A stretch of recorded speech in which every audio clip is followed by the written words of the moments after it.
আসসালামু আলাইকুম নোয়াখালীবাসী কেমন আছেন? আশা করি ভালো আছেন। বাবুরা যে আপনাগুলো চলে এসেছি আর একখান রেসিপি। তো রেসিপি নয়, যেমন মনে করেন হঠাৎ করে মন চাইলো যে কেক খামো এবং কেকের ঘরে বানাই খামো। তো কেকের ঘরে বানাই খাইবার লাগে মূলত যেটা দরকার এটা মনে করেন না বাজাতুন কিনে লই চলে আইছি, বুঝছেন?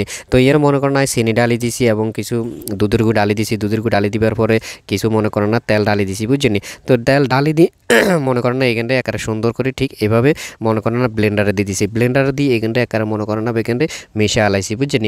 তো মিশে আলাইবার পরে মনে করেন না এখানটা এবার ইয়ে তো নাই যেটা করুম আপনারা কিন্তু সম্পূর্ণ ভিডিও দেখবেন, কারণ আপনারা যদি এইভাবে মনে করেন না যদি চেষ্টা করেন তাহলে আপনারাও কিন্তু ঘরে বসে মনে করেন না কেক বানাইতে পারেন। কারণ আজকের ভিডিও যেটা এটা মনে করেন আপনারা ইচ্ছা করলে রেসিপিও মনে করতে পারেন এবং আপনারা ঠিক এভাবে বানাইও খাইতে পারেন। যাই হোক মনে করেন আজকের ভিডিওতে আপনারা কিন্তু কীভাবে ঘরে বসে কেক বানাইতে হয় এটাও কিন্তু শিখতে হারবেন, বুঝছেন? তো যাই হোক ইয়ার পরে মনে করেন না এখানে যখন বেগেনটা মিক্স করি এলাম মনে করেন না ইয়ানে কিন্তু বেকিং সোডা মোড়া বেকিং পাউডার দিছি। বেকিং পাউডার দিবার পরে আমরা এবং এখন যেটা করবেন এটা হচ্ছে আপনার কিছু মনে করেন ময়দা আর কি, ময়দারে এইভাবে এখানে লইবেন, একটু লবণ লইবেন। একটু লবণ লইবার পরে আপনার কিছু মনে করেন না ময়দা এখানে লই লইবেন। তো ঠিক এভাবে পরিমাণ মতো মনে করেন আমি ময়দা লই লইছি, 1 কাপ ময়দা লইছি, তারপরে আরও 1 কাপ ময়দা এখানে লমু, মানে 2 কাপ ময়দা এখানে লইছি। তো এখানে লইবার পরে মনে করেন না ময়দা এগুনটা আপনার এভাবে চালনি করি আর কি, চালনি করি এভাবে আপনারা লাইয়া নেবেন আর কি, লাইসে পরিষ্কার করে লইবেন আর কি। তো ইয়ার পরে আপনারা দেখেন যে এখানে বেকিং পাউডার এখানে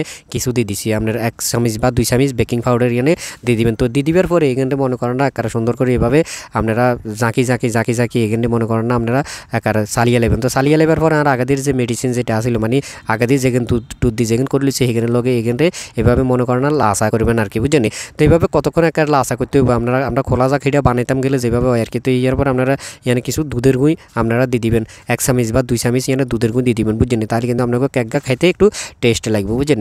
তো ইয়ার পরে যাই হোক মনে করেন না এইভাবে একারে সুন্দর করে এভাবে লাই চাই লইবেন, লাই চাই লই এককারে খোলা জাকিটা বানাইছেন এইরকম আড়ার মতো এইভাবে এককারে মিশা লাইবেন, মানে এককারে যেন মিশি যায়, যেন কোনো রকম কোনো বালি সালি বা কিছু যেন না থাকে। এরপর আপনারা এটার ভিতরে মনে করেন না গরুর দুধ আপনারা পরিমাণ মতো এইভাবে দিয়ে দিবেন, মানে আধা কাপ চামচ আপনারা আধা কাপ দুধ এখানে দিয়ে দিবেন, বুঝছেন?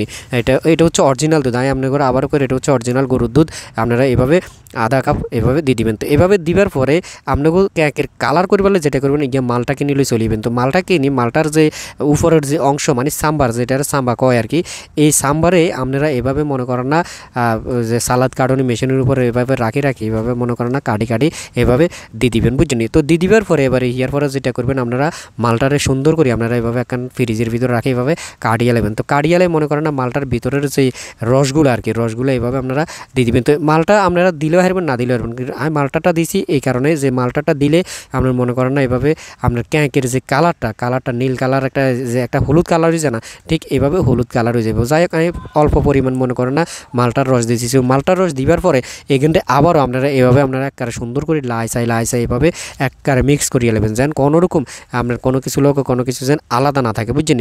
বেগেনটা একদম সুন্দর করে মিক্স করিয়ে নেবেন। তো মিক্স করে আপনারা আলাদা একটা বাটি নেবেন, যেটা আপনার চুলার হরে রাখলেও যেন বাটির কোনো রকম কোনো ক্ষতি না হয়। তো এই বাটির ভিতরে একটু আপনারা তেল দিয়ে দিবেন, বুঝছেন? একটু আপনারা সয়াবিন তেল দিয়ে দিবেন। তো সয়াবিন তেল দিয়ে বাটির উপরে আপনার একটা কাগজ দিয়ে দিবেন, যেন আপনার কেকটা যেন নিচে মনে করেন না বাজে যায়, বুঝছেন? তো ইয়ার পরে আপনারা এইখানটা সুন্দর করে এনে আপনারা ডালি লইয়া নেবেন, বুঝছেন? আপনাকেও যে খামির যেটার কয় মানে খামিরের পরিমাণ মতো আপনারা এভাবে একটা বাটি লই লইবেন, বুঝছেন? তো লইবার পরে এখানটা একটা সুন্দর করে কাঁচাই কুচাই এভাবে মনে করেন না আপনারা বাটির ভিতরে লইয়া নেবেন, বুঝছেন? তো বাটির ভিতরে লইয়া নেবার পরে আবার বাটির ভিতরে সুন্দর করে এখানটা একটা সমান করে দিবেন, যেন কেকের ভিতরে যেন আপনার কোনো রকম বাঁকা সেটা মানে যেন না হয়, এই জন্য আপনারা এখানে সুন্দর করে বইয়া নেবেন, বুঝছেন? তো বইয়া নেবার পরে মাঝখান দিয়ে দুটো আঁক দিবেন, ঠিক এভাবে ঠিক যেভাবে আঁক দিয়ে আপনারা আধ দিলেও দিতে নেবেন, এভাবে আঁক দিয়ে দিবেন যেন কেক সাইড পিসের মতো লাগে আর কি, বুঝছেন? তো যাই হোক ইয়ার পরে আপনারা এটার ভিতরে দিয়ে দিবেন কোকা কিশমিশ দিয়ে দিবেন, ঠিক যেভাবে মনে করেন এটার ভিতরে কিশমিশ দিয়ে এভাবে সুন্দর করে কোকা কিশমিশ দিবেন। কিশমিশগুলো একটু চাবি দিবেন আর কি, যেন আপনার আটার ভিতরে বসে যায়, বুঝছেন? তো হিয়ার পরে আপনারা যেটা করবেন মনে করেন আঙ্গুইয়ানের কাজ শেষ এবং আমরা এখন চলে যাবো আমরা সরাসরি চুলাতে চলে যাব। তো চুলাতে চলে যাবার পরে চুলারে আপনার এই কেকেরে আপনার বসাইবার আগে চুলার উপর অন্য কিছু একটা বসাবেন, যেমন যদি খোলা থাকে আপনাকে একটা খোলা বসাই দেবেন। তো খোলা বসাই দেবার পরে কেকের এভাবে বসাই দেবেন। তো 15-20 মিনিট এবার ঘুরে রাখবার পরে দেখছেন আর সুস্বাদু কেক কিন্তু তৈরি হয়ে গেছে। তো আপনার কাছে ভিডিও কীরকম লাগছে এটা অবশ্যই কমেন্ট করে জানাবেন। তো আসলে এখানে আর একটা বিষয় হচ্ছে আপনারা যদি একটা শলা দিয়ে এটার ভিতরে ঢুকাইবেন, শলা দিয়ে ভিতরে ঢুকাই চাইবেন যে মাঝখানটা আসলে কীরকম হয়েছে। তো ঠিক এইভাবে আপনারা বুঝবেন যে মাঝখানটা যদি এইভাবে যদি আটা বের হয় তাহলে আরেকটু আপনার করে রাখতে হবে। তো যাই হোক আর কেক রেডি হয়ে গেছে। কেক রেডি হয়ে যাবার পরে আপনার মনে করেন না কেকটা এখন আমরা খামো আর কি, পরিবেশন করবো। তো অনেক গরম গরম এবং আমরা কেকের এখন কাটুম আর কি। তো এইভাবে কিন্তু আপনার চাইলে কিন্তু আপনার ঘরে বসে কিন্তু আপনার সুস্বাদু কেক, মজাদার কেক কিন্তু আপনি এইভাবে বানাতে পারেন। দেখছেন কীভাবে ধোঁয়া বার এবং একবারে ফন্সের মতো হয়ে গেছে, বুঝিনি। আপনার বাজারের কেক কি, বাজারের কেকের তো এটা আপনার শতগুণ আপনার খাইতে আপনার স্বাদ আইবেন, বুঝিনি। আর অল্প টাইমে আপনি অনেকটার কেক বানালাইতে পারবেন। কারণ যে কেক জিগা বানাইছি, যে মনে করেন বাজারতুন যদি কিনতাম যে একের 4 থেকে 500 টাকা নিব, কিন্তু আর খরচ হয়েছে ইজের পিছনে খরচ হয়েছে আর 150 টাকা, বুঝিনি। 150 টাকা খরচ হয় না, আর একটু কম বেশি হচ্ছে। যাই হোক এরপরে মনে করেন কেকের মনে করেন না কাটিয়ে লাইছে। তো কাটিয়ে আমরা এখন সবাই মিলে মনে করেন এভাবে খাম, দেখছেন ফন্সের মতো হয়ে গেছে, মানে যতই টিভি হাতে কিন্তু আপনার নরম না। যাই হোক এখন আমি পরিবেশন করতেছি। তো আজকের ভিডিওটা কেমন লাগছে অবশ্যই কমেন্ট করে জানাবেন এবং আপনারা চাইলে কিন্তু আপনার বাসায় বসে কিন্তু এইভাবে ট্রাই করতে পারবেন। অল্প টাকার বিনিময়ে আপনি কিন্তু এইভাবে সুন্দর করে একটা কেক আপনি বানালাইতেন। তো আর লোকে কিন্তু আবিরও খানা শুরু করছে। তো যাই হোক আজকের ভিডিও এই পর্যন্ত। আল্লাহ হাফেজ।